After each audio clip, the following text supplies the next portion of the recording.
এগড়ায় শুভেন্দুর সভা। জেহাদের চোর তৃণমূল ব্যাংক ভোট লুট করেছে। উল্টো করে সোজা কিভাবে করতে হয় আমি জানি। আমার নাম শুভেন্দু অধিকারী। এগড়া থেকে হুঁশিয়ারি বিরোধী দলনেতা শুভেন্দুর। বাংলাদেশে হিন্দুদের উপর অত্যাচার ও কন্টাই কোঅপারেটিভ ব্যাংকে ভোট লুটের প্রতিবাদে পূর্ব মেদিনীপুর জেলার এগড়া শহরের দীঘা মোড়ে বিজেপির উদ্যোগে একটি প্রতিবাদ সভা আয়োজিত হয়। এই সভায় উপস্থিত ছিলেন বিরোধী দলনেতা শুভেন্দু অধিকারী। এদিনের সভায় উপস্থিত হয়ে তৃণমূলকে তীব্র আক্রমণ করে বলেন, কন্টাই কোঅপারেটিভ ব্যাংকের নির্বাচন কেন্দ্র এগড়া থেকে জের থানায় সরিয়ে নিয়ে যাওয়া হয়েছে ভোট লুট করার জন্য। কি করে উল্টো ঝুলিয়ে সোজা করতে হয় সেটা আমার জানা আছে। আমার নাম শুভেন্দু অধিকারী। পাশাপাশি এগড়ার বিধায়ক তরুণ মাইতিকে আক্রমণ করে বলেন, জানুয়ারি মাসে বালিঘাইতে একটি বড় সভা করব। শিক্ষক থেকে অধপতিত হওয়া এগড়ার বিধায়ক তরুণ মাইতিকে হারাবো। ২৬ সালের নির্বাচনে হারাধন তরুণ মাইতি এর উত্তর পাবে। আপনাকে লোকসভায় হারিয়েছি, বিধানসভায়ও হারাবো। বলে বলে হারাবো। আপনারা যা খুশি করুন। রাজ্যের 2 বিধানসভায় ভোটার লিস্টে জঙ্গির নাম প্রসঙ্গে কটাক্ষ করে শুভেন্দু অধিকারী বলেন, শুধু ভোটার লিস্টে নয়, শওকত মোল্লার বিখ্যাত ক্যানিংয়ে জাভেদ মুন্সি ধরা পড়েছে। কাশ্মীরের পুলিশ এসে ধরে নিয়ে গেছে। কাশ্মীরের পুলিশ শুধু কাশ্মীর সরকারের নয়, ওটা গভর্নরের। কাশ্মীরের পুলিশ পাকিস্তানের জঙ্গিকে ধরেছে। এগড়ার জের থানের আরেক জঙ্গি আছে। গোটা রাজ্যটাই জঙ্গিতে ভর্তি হয়ে গেছে। আমরা লোকসভায় 2,33,00,000 বেশি ভোট পেয়েছি। সবটাই হিন্দু ও জনজাতির ভোট। তৃণমূল 2,75,00,000 ভোট পেয়েছে। ডায়মন্ড হারবারে হিন্দুদের ভোট দিতে দেওয়া হয়নি।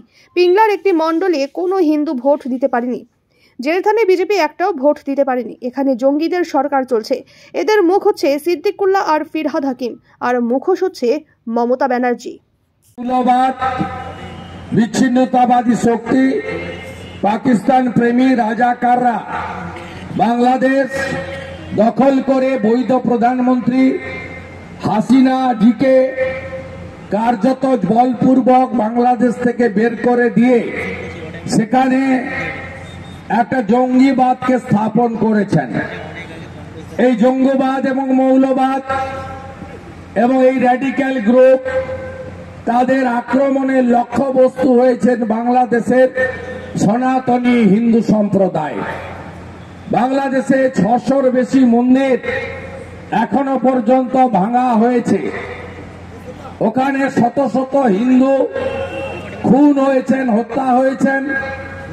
মহিলাদের নারীত্ব সম্ভ্রম, ইজ্জত লুণ্ঠিত হয়েছে এবং হাজার হাজার সনাতনী হিন্দু শিক্ষক, অধ্যাপক, ডাক্তার তাদেরকে তাদের চাকরি থেকে পদত্যাগ করানো হয়েছে বলপূর্বক।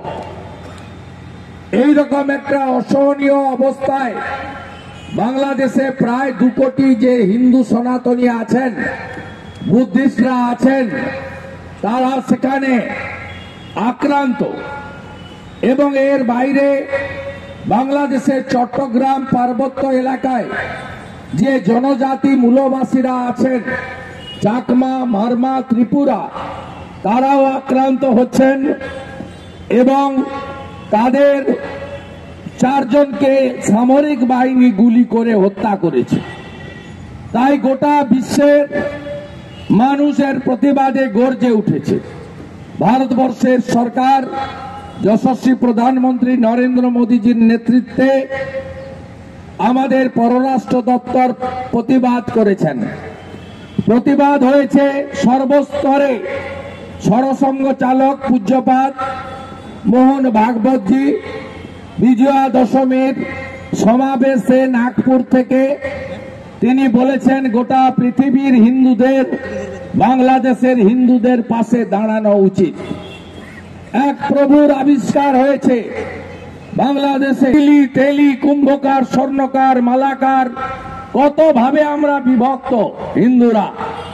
কেউ রামকৃষ্ণ মিশনের দীক্ষিত, কেউ ভারত সেবাশ্রম সঙ্গে স্বামী প্রণবানন্দের দীক্ষা নিয়েছি, কেউ ইস্কনের দীক্ষিত, কেউ ঠাকুর অনুকূল চন্দ্রের দীক্ষিত, কেউ বাবা লোকনাথ ব্রহ্মচারীর দীক্ষিত। নানাভাবে আমরা বিভক্ত। আপনারা জানেন রাজনৈতিক ভাবেও এখানে যেমন এখনো কিছু জালি হিন্দু তৃণমূলের সঙ্গে আছে, ওখানেও তেমনি কিছু জালি হিন্দু বিএনপির সঙ্গে আছে। আবার কেউ কেউ সেকুলারিজমের নামে তারা জামাত শিবিরের সঙ্গেও আছে।